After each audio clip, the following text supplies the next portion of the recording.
أعوذ بالله من الشيطان الرجيم. بسم الله الرحمن الرحيم. الحمد لله الذي أنزل على عبده الكتاب ولم يجعل له عوجا قيما لينذر بأسا شديدا من لدنه ويبشر المؤمنين الذين يعملون الصالحات أن لهم أجرا حسنا ماكثين فيه أبدا وينذر الذين قالوا اتخذ الله ولدا ما لهم به من علم ولا لآبائهم كبرت كلمة تخرج من أفواههم إن يقولون إلا كذبا فلعلك باخع نفسك على آثارهم إن لم يؤمنوا بهذا الحديث أسفا. إنا جعلنا ما على الأرض زينة لها لنبلوهم أيهم أحسن عملا وإنا لجاعلون ما عليها صعيدا جرزا أم حسبت أن أصحاب الكهف والرقيم كانوا من آياتنا عجبا إذ أوى الفتية إلى الكهف فقالوا ربنا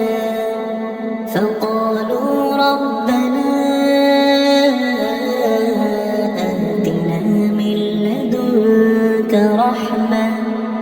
من لدنك رحمة وهيئ لنا من أمرنا رشدا فضربنا على آذانهم في الكهف سنين عددا ثم بعثناهم لنعلم أي الحزبين أحصى لما لبثوا أمدا نحن نقص عليك نبأهم بالحق إنهم فتية آمنوا بربهم وزدناهم هدى وربطنا على قلوبهم إذ قاموا فقالوا ربنا رب السماوات والأرض لن ندعو من دونه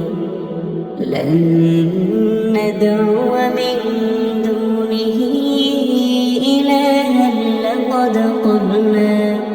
لقد قلنا إذا شططا هؤلاء قومنا اتخذوا من دونه آلهة لولا يأتون عليهم بسلطان بين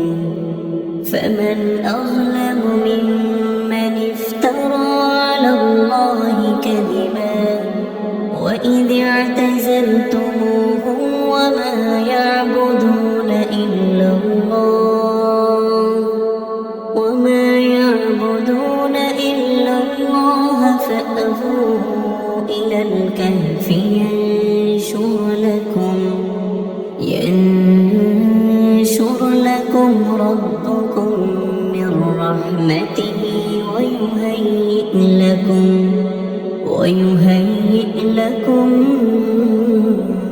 أمركم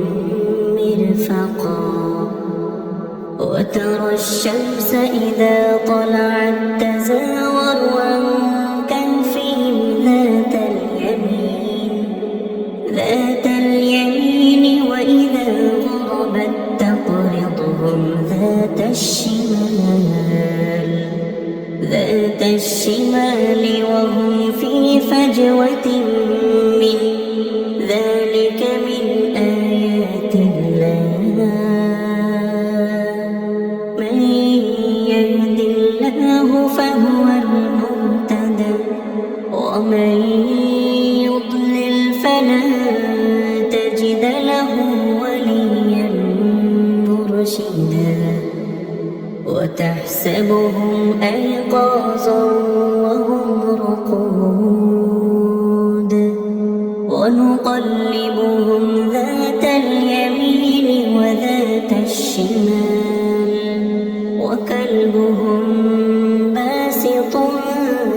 ذراعيه بالوصيد لو اطلعت عليهم لوليت منهم فرارا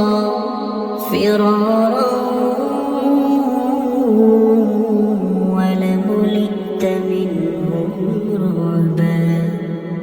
وكذلك بعثناهم ليتساءلوا بينهم قال قائل منهم كم لبثتم قالوا لبثنا يوما أو بعض يوم قالوا ربكم أعلم بما لبثتم فابعثوا أحدكم بورقكم هذه إلى المدينة فلينظر أيها أزكى طعاما فليأتكم برزق منه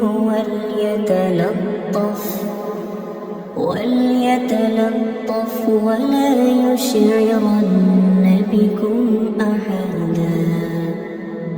إنهم إن يظهروا عليكم يرجموكم أو يعيدوكم في ملتهم ولن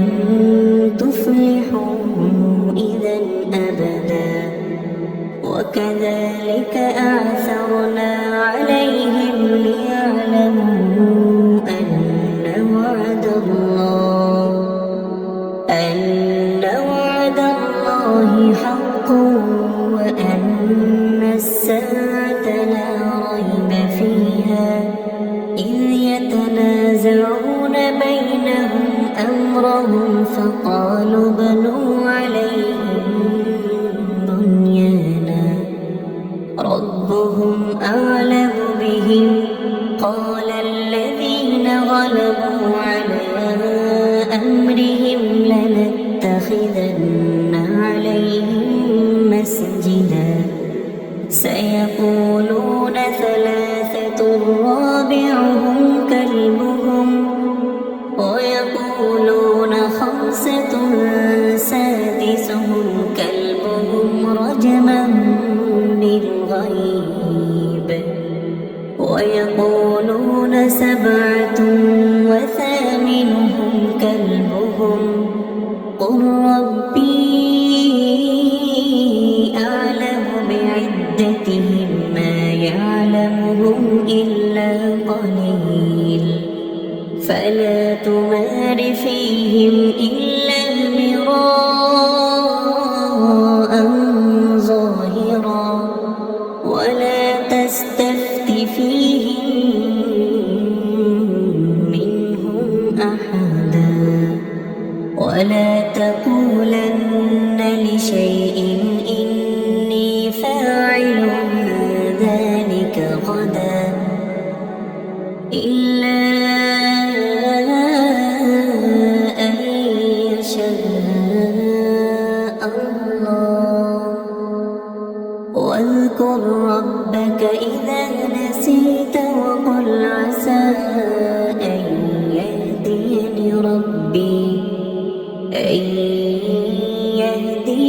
ربي لأقرب من هذا رشدا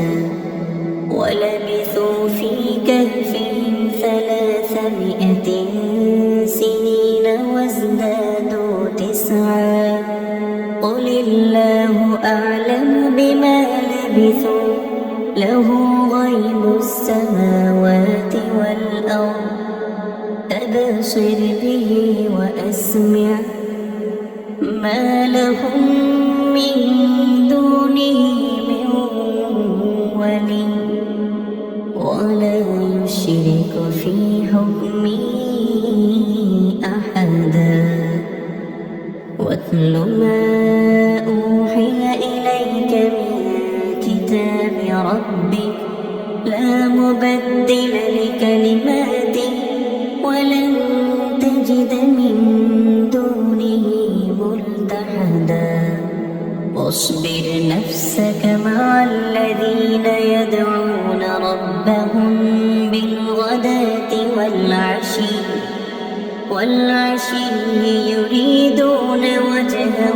ولا تعد عيناك عنهم تريد زينة الحياة الدنيا ولا تطع من أغفلنا قلبه عن ذكرنا واتبع هواه وكان أمره فرطا وقل الحق من ربكم فمن شاء فليؤمن ومن شاء فليكفر إنا أعتدنا للظالمين نارا أحاط بهم سرادقها وإن يستغيثوا يغاثوا بماء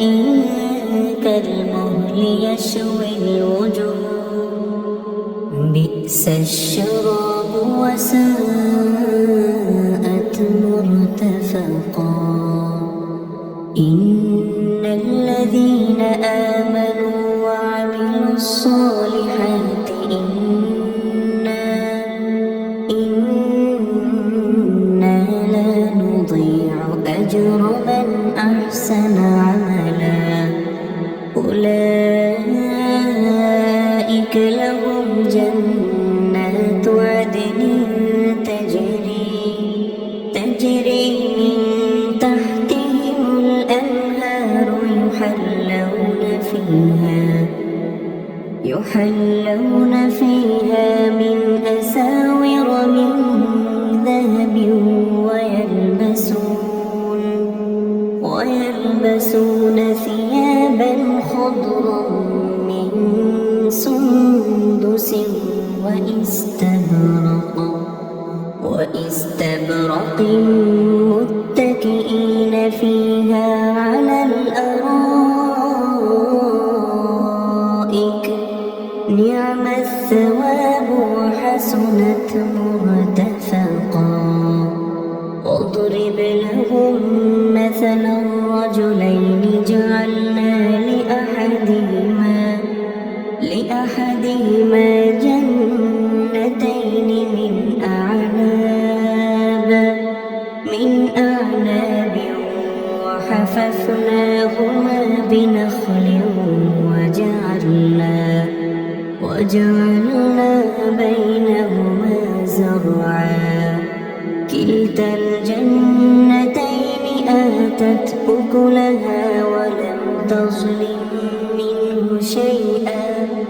وفجرنا خلالهما نهرا وكان له ثمر فقال لصاحبه وهو يحاوره أنا أكثر منك مالا وأعز نفرا ودخل جنته وهو ظالم لنفسه قال ما أظن أن تبيد هذه أبدا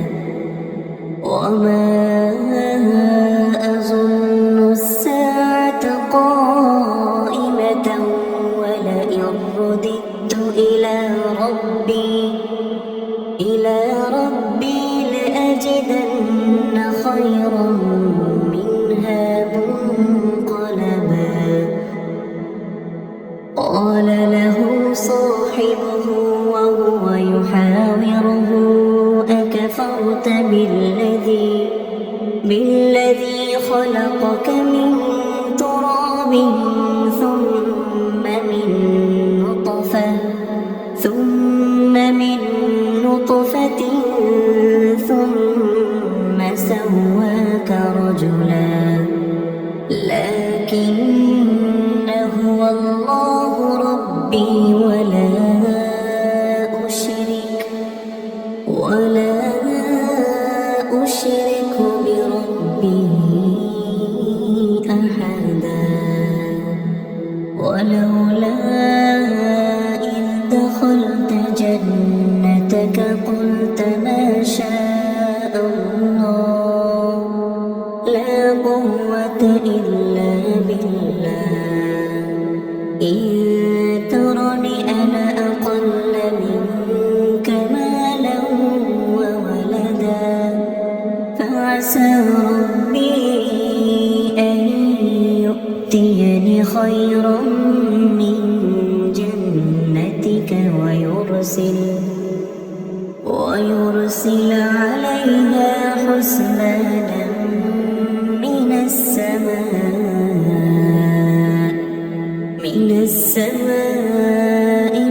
فتصبح صعيدا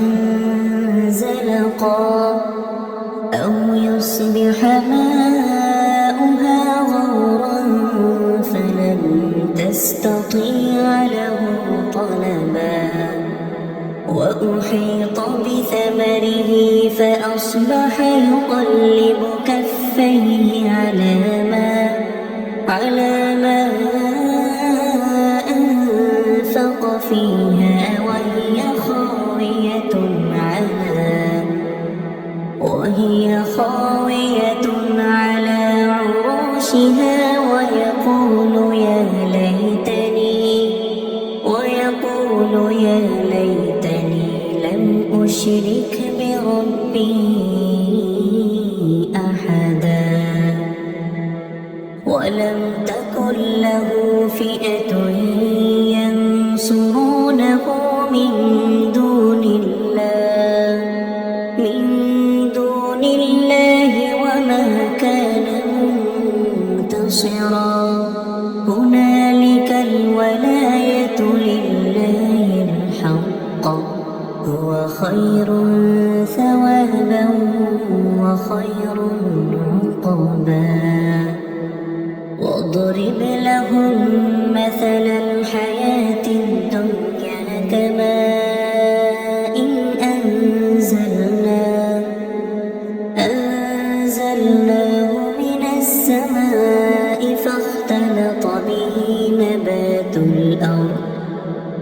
فاختلط به نبات الأرض فأصبح هشيما تذروه الرياح وكان الله على كل شيء مقتدرا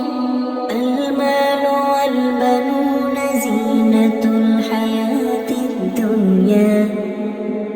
والباقيات الصالحات خير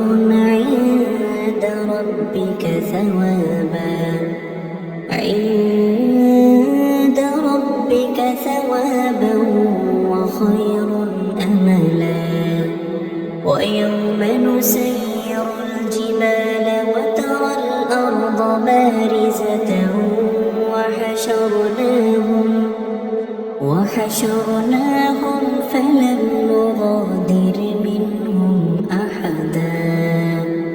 وعرضوا على ربك صفا لقد جئتمونا كما خلقناكم أول مرة بل زعمتم أن لن نجعل لكم موعدا ووضع الكتاب فترى المجرمين مشفقين مما فيه ويقولون يا ويلتنا ما لهذا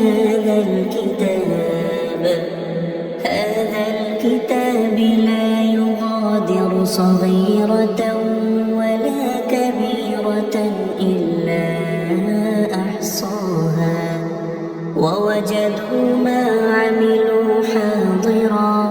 ولا يظلم ربك أحدا وإذ قلنا للملائكة اسجدوا لآدم فسجدوا إلا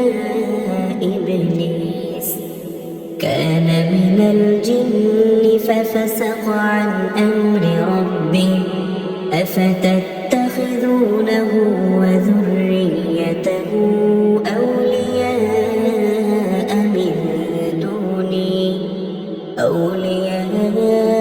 من دوني وهم لكم عدو بئس للظالمين بدلا ما أشهدتهم خلق السماوات والأرض ولا خلق أنفسهم وما كنت متخذ المضلين عضدا ويوم يقول نادوا شركائي الذين زعمتم فدعوهم فلم يستجيبوا لهم وجعلنا بينهم موبقا ورأى المجرمون النار فظنوا أنهم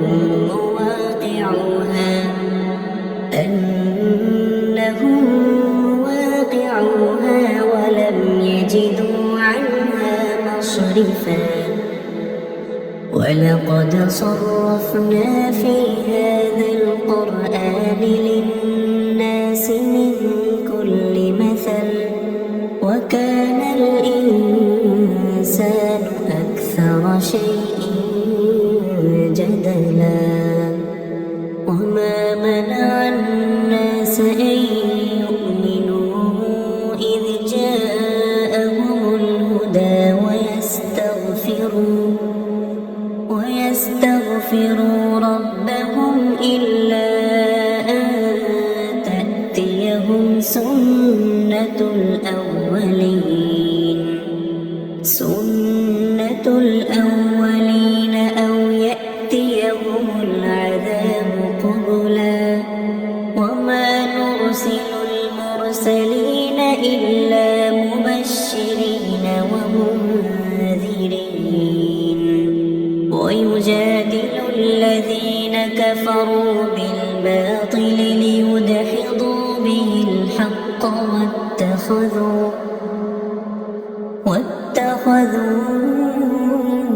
آياتي وما أنذروا هزوا ومن أظلم ممن ذكر بآيات ربه فأعرض عنها ونسي ما قدمت يداه إنا جعلنا على قلوبهم أكنة أن يفقهوا وفي آذانهم وقرا وإن تدعهم إلى الهدى فلن يهتدوا إذا أبدا وربك الغفور ذو الرحمة لو يؤاخذهم بما كسبوا لعجل لهم العذاب بل لهم موعد لن يجدوا من دونه موئلا وتلك القرى أهلكناهم لما ظلموا وجعلنا لمهلكهم موعدا وإذ قال موسى لفتاه لا أبرح حتى أبلغ مجمع البحرين أو أمضي حقبا فلما بلغا مجمع بينهما نسيا حوتهما فاتخذ فاتخذ سبيله في البحر سربا فلما جاوزا قال لفتاه آتنا غداءنا لقد لقينا من سفرنا هذا نصبا قال أرأيت إذ أوينا إلى الصخرة فإني نسيت الحوت وما أنسانيه إلا الشيطان أن أذكره واتخذ سبيله في البحر عجبا قال ذلك ما كنا نبغي فارتدا على آثارهما قصصا فوجدا عبدا من عبادنا آتيناه رحمة من عندنا وعلمناه من لدنا علما قال له موسى هل أتبعك على أن تعلمني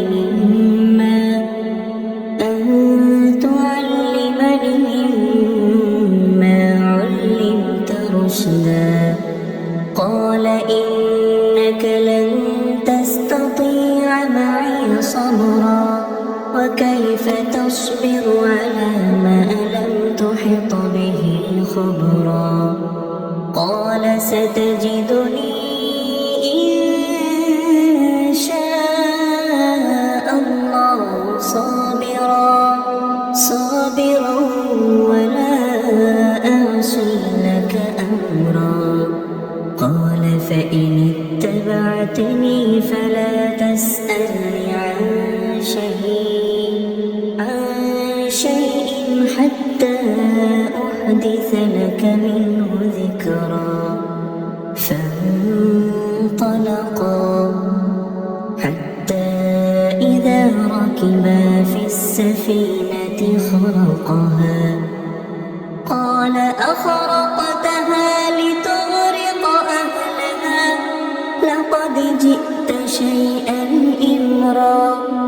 قال ألم أقل إنك لن تستطيع معي صبرا قال لا تؤاخذني بما نسيت ولا ترهقني من أمري عسرا فانطلقا حتى إذا لقيا غلاما فقتله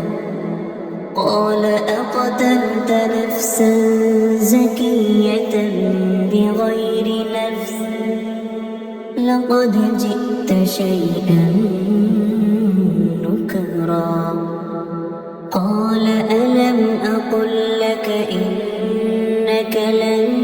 تستطيع معي صبرا قال إن سألتك عن شيء بعدها فلا تصاحبني قد بلغت من لدني عذرا فانطلقا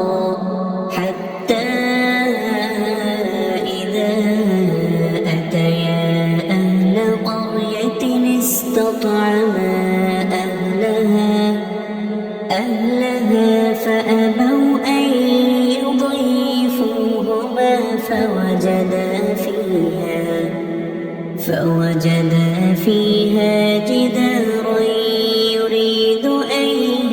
ينقض فأقامه قال لو شئت لاتخذت عليه أجرا قال هذا فراق بيني وبينك سأنبئك بتأويل ما لم تستطع عليه صبرا أما السفينة فكانت لمساكين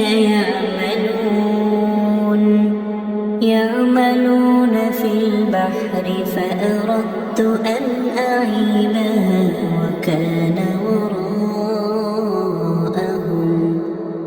وكان وراءهم ملك يأخذ كل سفينة غصبا. وأما الغلام فكان أبواه مؤمنين فخشينا أن يرهقهما طغيانا وكفرا فأردنا أن يبدلهما ربهما خيرا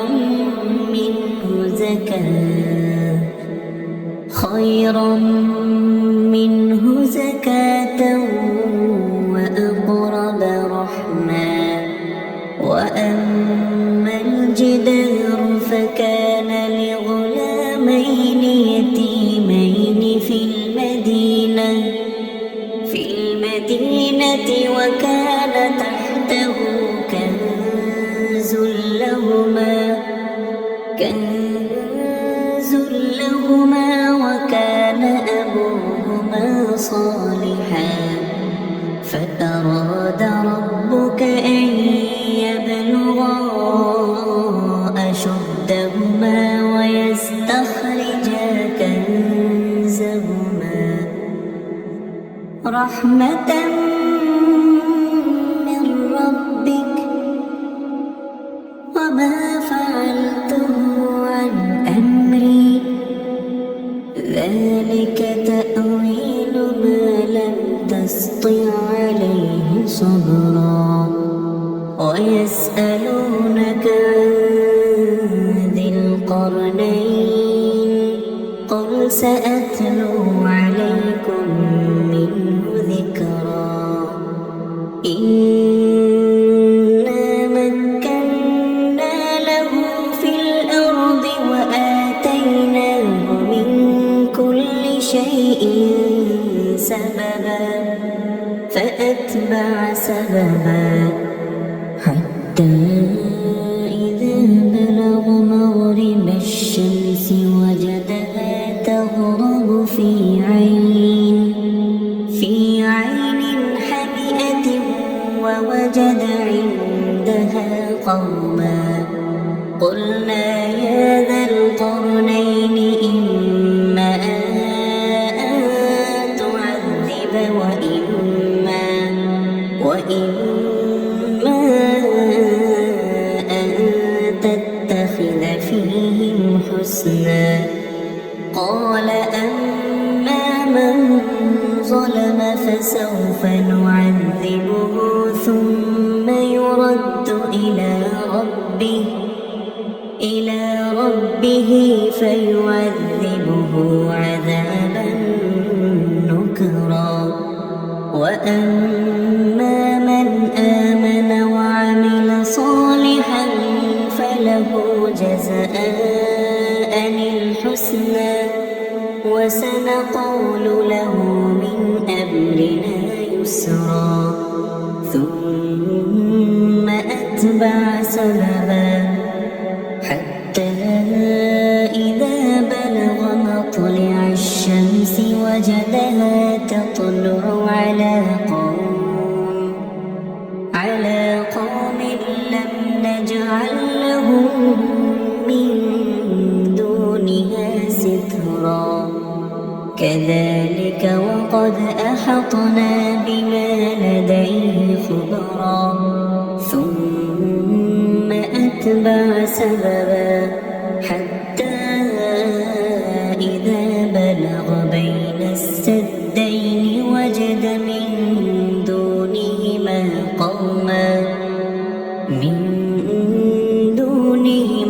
قوما لا يكادون يفقهون قولا. قالوا يا ذا القرنين إن يأجوج ومأجوج مفسدون في الأرض فهل نجعل لك خرجا على أن تجعل بيننا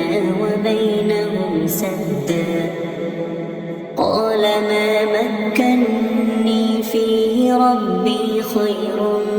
فأعينوني بقوة أجعل بينكم وبينهم ردما آتوني زبر الحديد حتى إذا ساوى بين الصدفين قال انفخوا حتى إذا جعله نارا قال آتوني أفرغ عليه قطرا فما استطاعوا أن يظهروه وما استطاعوا له نقبا قال هذا رحمة من ربي فإذا جاء وعد ربي جعله دكا وكان وعد ربي حقا وتركنا بعضهم يومئذ يموج في بعض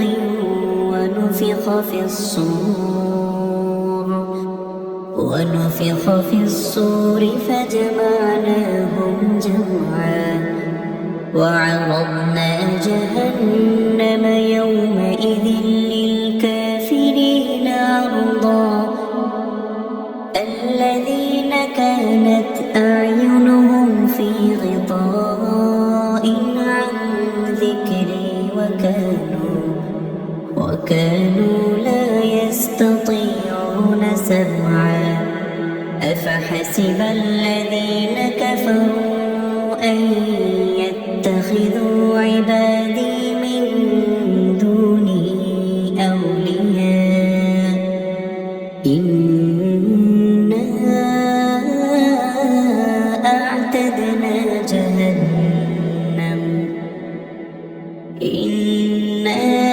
أعتدنا جهنم للكافرين نزلا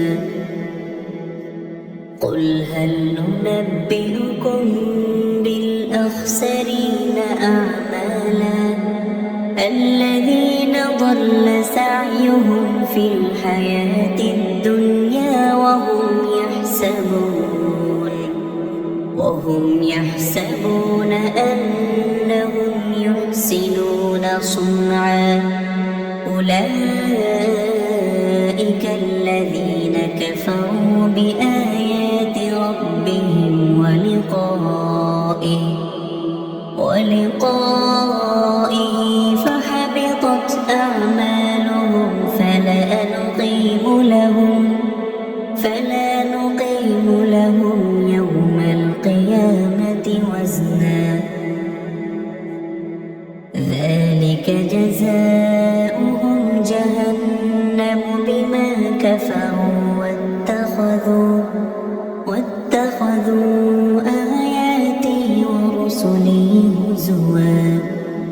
إن الذين آمنوا وعملوا الصالحات كانت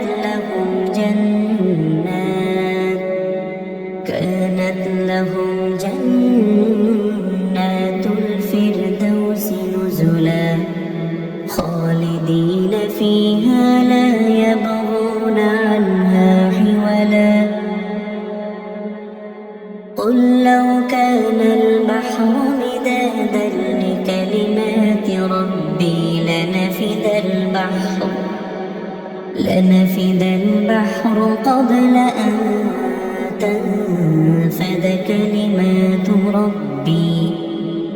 قبل أن تنفد كلمات ربي ولو جئنا بمثله مددا قل إنما أنا بشر مثلكم يوحى إلي أنما إلهكم إله واحد فمن كان يرجو لقاء ربه فليعمل عملا صالحا